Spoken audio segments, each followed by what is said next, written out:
It is your host Salim from Notorious Reactions back with another banger. Now we got Michael Knowles having a debate with a pro-abortion leftist student who basically owns herself, from what I understand.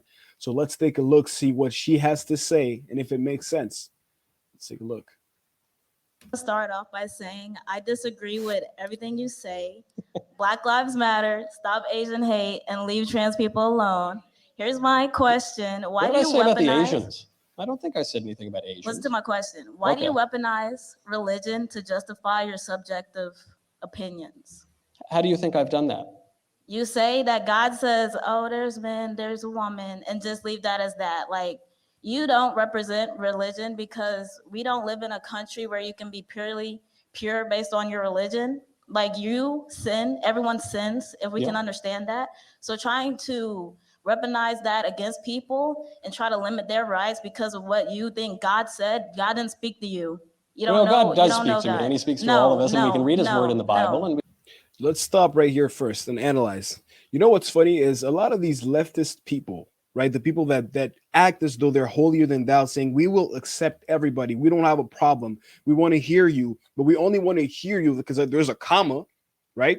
We only want to hear you if you whatever you have to say kind of goes on our side. If you have any thought, any opinion that differs from what we think, then we're going to come to you with the fullest strength and the fullest hate that only the leftists can bring.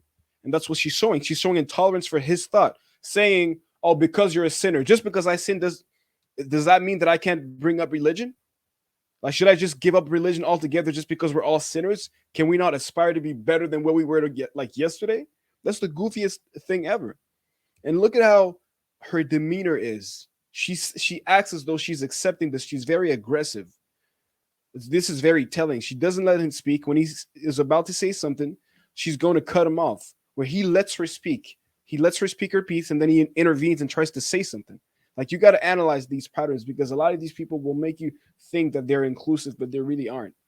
And whenever he says something, because that's a common occurrence, they just disregard it. They're listening not to have a conversation, but they're listening to just bring another argument because they want to win so bad that they're overlooking whatever the opposition has to say.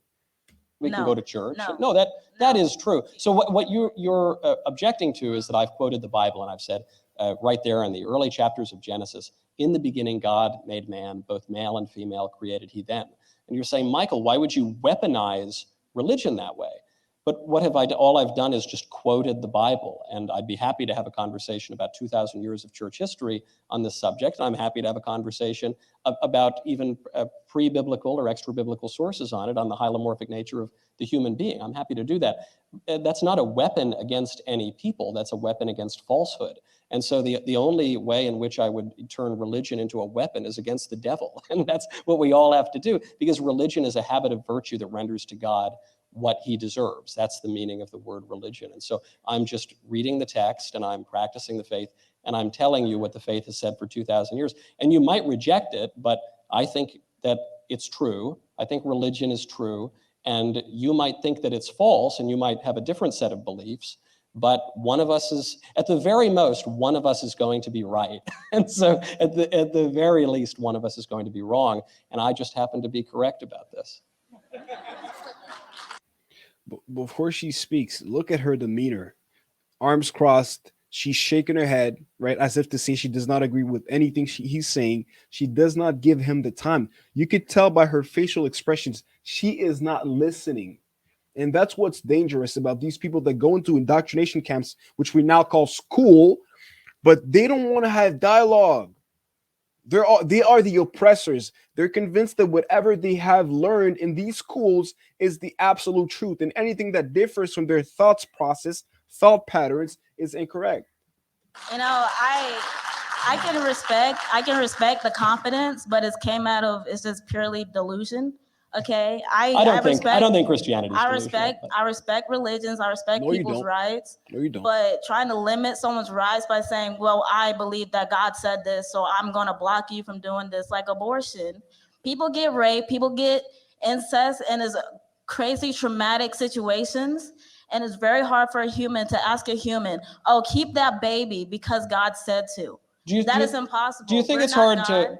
Do you think it's hard to ask someone, hey, don't murder an innocent person, even if you want to, even if that would be convenient? I Because think that's it's what we're saying easy about because abortion. our fundamental beliefs are different. I don't think it's murder. I think it's that thing in the baby, not the baby, but the uterus. You just said That it. is not. I think you just admitted that I'm right. You accident. That's called a Freudian slip, and I think you just Okay, proved the point. chill out. But the thing in the uterus is not a baby. That's what I was trying to say. It's just a clump of cells. It's a tumor. Okay. It's a And tumor. trying to be like, it's a baby. We just have fundamentally different belief systems, and I don't believe that. No, I don't think it's murder. It's not murder. Right, It's not but murder. the baby unlike a tumor, say, the baby in the womb, it has the DNA of an individual human being that's different from the DNA of the mother, and the baby in the womb has all the characteristics of human life, and the baby in the womb grows at a very early stage, grows to take on the form of an individual human being, and the baby in the womb left unmurdered will grow into a full adult-sized human being, just like you are. So that would seem to be a difference between the baby in the womb and the cancerous tumor. So you're saying, well, I just don't believe that, but you obviously do believe that because you just admitted it, because you called the baby a baby. You just don't want to acknowledge that reality because it's inconvenient. And I'm not denying that there are inconveniences in the world, and there's suffering, and there are all sorts of difficult decisions that people have to make, but that doesn't mean that there isn't a right and a wrong answer, and it doesn't even mean that you don't know what it is, because you've admitted that you know what it is. Hoo-wee! He said a lot, and this is basically the end of the video, but you got to think about what he's saying.